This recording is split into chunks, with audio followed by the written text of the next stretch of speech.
안녕하세요. 드라이브의 오디세이입니다.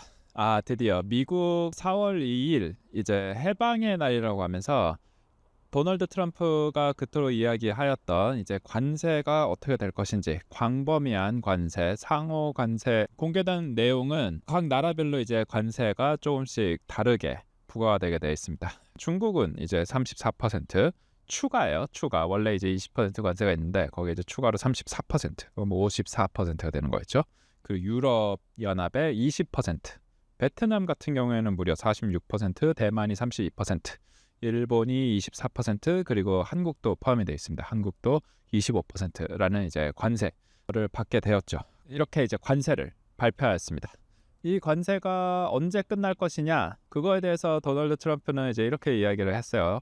미국이 지금 무역에서 굉장히 불균형한 그런 모습을 보여주고 있는데, 이 균형이 맞춰지면은 이 관세를 철폐할 수 있다, 이런 이야기를 했어요. 그러니까 이거를 또 어떻게 해석해야 할지 좀 어렵긴 한데, 예를 들면 영국 같은 경우에는 실질적으로 미국이 무역에서 이제 흑자를 보고 있는 나라예요. 그런데도 이번에 이제 10%로 이제 결정이 되었거든요. 그런 거를 보면은 어쩌면 도널드 트럼프가 얘기하는 관세 철폐의 기준은 이 나라에서 무역 그런 게 해소가 되면, 무역 불균형이 해소가 되면은 그 다음에 이제 관세를 너희 나라는 철폐해 주겠다, 이런 건 절대 아닌 것 같고요. 아마 전체적인 그런 게 이제 사라지게 되면은 그때 우리가 철폐를 하겠다, 그 얘기는 즉 언제 사라질지 사실 아무도 모른다. 그래서 시장은 어떻게 반응을 할까요? 시장은 격렬하게 반응을 하고 있습니다. 오늘 하루 다운존스가 무려 1500포인트 이상 빠지면서 5% 이상 하락을 했거든요. 그러니까 정말 엄청난, 그러니까 거의 대부분의 주식이 다 지금 내려가고 있다고 보시면 돼요. 애플, 뭐 엔비디아, 테슬라, 뭐 다 모든 주식이 지금 다 내려가고 있고, 그 외에 뭐 보잉 같은 회사도 지금 10% 하락하고 있고요. 이게 지금 시장에 단순히 주식만 내려가는 게 아니고 실제로도 인플레이션에 큰 영향이 올 거라고 보고 있어요. 저도 이제 주변에서 들은 이야기로는 카메라 같은 것도 가격이 오르기 때문에 20%뭐 이렇게 오른다는 이야기가 있어요. 그거에 따라서 지금 카메라를 이용해서 그런 서비스업을 하시는 분들이 어쩔 수 없이 비용을 이제 10% 정도는 더 올려야 한다, 이런 이야기를 하시더라고요. 그렇게 되면은 이번 관세로 인해 미국에 있는 단순히 이제 물건의 값만 올라가는 게 아니고 정말 많은 부분의 가격이 올라갈 것으로 지금 예상이 되고 있습니다. 제 지난 영상에 보시면은 자동차 이제 애널리스트 전문가이신 멜님을 모시고 한번 이번 자동차 관세에 대한 이야기를 해봤어요. 그러면서 관세가 어떻게 매겨지는지 이런 거를 굉장히 자세히 설명을 해주셨으니까 그 영상 혹시 못 보신 분이 있다면 꼭 한번 보시길 권해드리고요. 그러니까 관세가 지금 25% 매겨진다라고 해서 이 실제로 자동차 가격이 25%가 올라가는 건 아니다, 이런 거를 이제 자세히 설명을 해놨어요. 실제로는 한 3에서 5% 정도의 영향이 있을 것으로 예상이 되는데, 이런 것들을 고려를 해봤을 때 어떻게 보면 자동차 산업이 좀 영향이 없을까? 다른 산업들, 오히려 자동차 산업보다 다른 산업들이 더 큰 영향을 받을 수도 있겠다, 이런 좀 생각이 들었어요. 그래도 관세가 발표가 된 이후로 스탈란티스 같은 경우에는 멕시코, 캐나다에 있는 공장을 바로 이제 중단시켰고, 그리고 인피니티의 경우에도 중단시킨 것으로 알고 있습니다. 유일하게 좀 오른 자산은 제가 봤을 땐 금밖에 없는 것 같아요. 금만 좀 올린 것 같고, 그 외 모든 자산이 하락을 하고 있습니다. 슈카 채널에서 한국 분들이 이제 미국 주식에 이제 미장이라고들 하죠. 미장에 엄청나게 이제 투자를 하고 있다라는 이야기를 하시더라고요. 그래서 그 정도는 이제 알고 있었는데, 그런데 테슬라 2배 레버리지를 한국 분들이 44% 정도 가지고 있다라는 그런 표를 보여주셨는데 진짜 깜짝 놀랐어요. 그래서 제가 기회가 좀 되면은 최대한 이 테슬라 주식에 대한 얘기 짧게라도 좀 자주 올릴 수 있는 걸로 해볼게요. 그러면은 고급진 질문을 해봐야죠. 그러면 오늘 이제 엄청나게 하락했는데 다시 반등할까요? 아니면 계속 내려갈까요?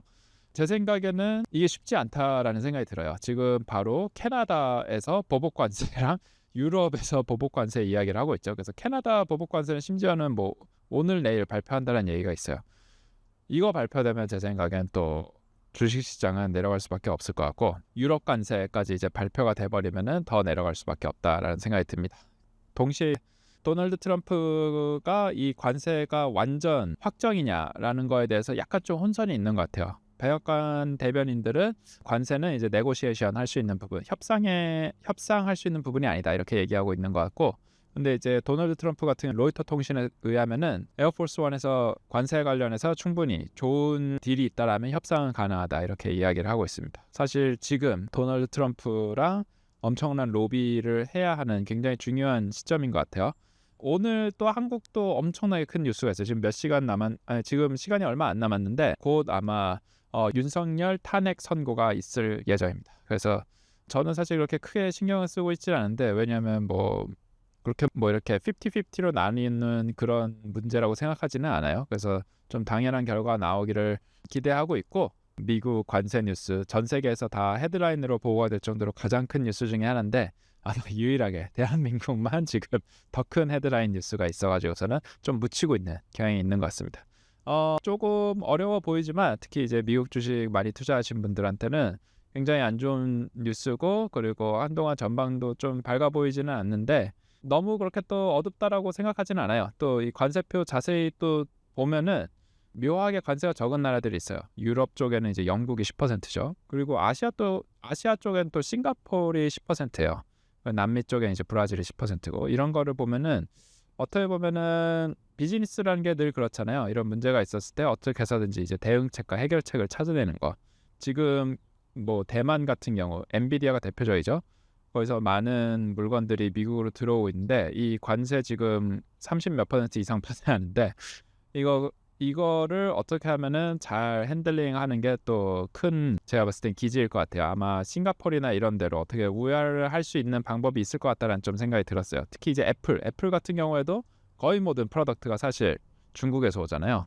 그래서 지금 관세를 매기면 거의 50%가 넘는 관세인데, 이것도 어떻게 잘 할 수 있는 방법이 있는지 그것도 쉽지는 않을 것 같은데, 그래서 현재로서는 조금 어둡긴 하지만 지금 그렇다고 해서 바로 우리가 이거에 대해서 주식시장에 바로 행동을 하기에는 좀 더 기다려볼 필요가 있다는 생각이 들어요. 테슬라 같은 경우에는 이번 관세에서 약간 좀 자유로울 가능성이 좀 있어요. 왜냐하면은 각 대륙마다 팩토리가 있고, 이번 관세에 있어서 미국에서 중국으로 차가 가는 것도 아니고 중국에서 미국으로 차가 오는 건 아니니까 중국에서 미국으로 가는 차도 있긴 있죠.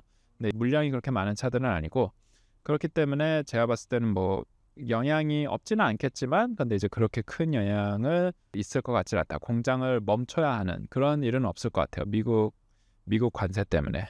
그래서 그런 거는 그나마 좀 다행이긴 하죠. 근데 이제 앞으로 나올 이제 Q1 그리고 이번 관세로 인해서 시장의 그런 물가라든지, 그러니까 지금 바로 주식 시장에 대응을 하기보다, 그러니까 시장의 물가라든지 이제 소비자 지수 이런 것들이 또 부담이 되면서 아마 자동차 수요도 줄어들 가능성이 있을 것 같은데요. 그런 것 때문에 지금 Q1 자체도 이제 굉장히 하회를 했는데 Q2도 아마 굉장히 안 좋을 가능성이 있게 되겠죠. 그렇기 때문에 사실 관세 때문은 아니더라도 미국 전체 경기가 이제 안 좋아질 가능성이 있기 때문에 그런 거가 영향을 받아가지고서는 아마 테슬라 주가도 좀 자유롭지는 못할 것 같다라는 생각이 듭니다. 그렇다고 마냥 다 안 좋은 뉴스만 있다라는 건 아니에요. 그래도 또 긍정적인 면도 봐야죠. 제가 생각하는 거는 지난 영상에 이제 멜님이 말씀하신 것처럼 이 뉴 노멀, 어떻게 보면 홀 뉴 월드, 새로운 규칙에 시장이 빨리 익숙해지기를 이제 바라는 거죠. 관세라는 게 매겨지고 사람들이 이런 거에 익숙해지다 보면은 또 이런 거에 또 둔감해질 수도 있거든요. 그런 것도 기대해 볼 수 있을 것 같고요.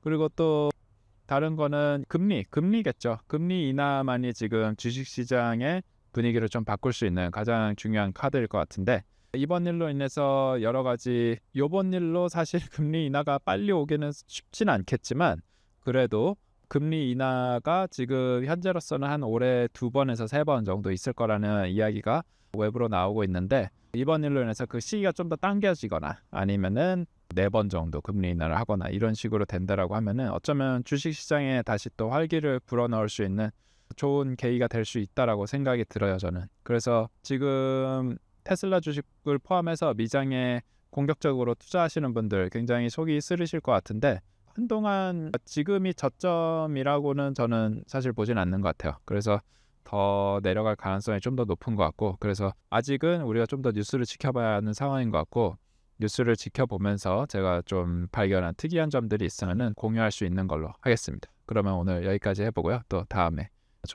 재밌는 이야기 있으면 또 돌아오는 걸로 해볼게요. 그러면 다음에 또 봐요. 안녕.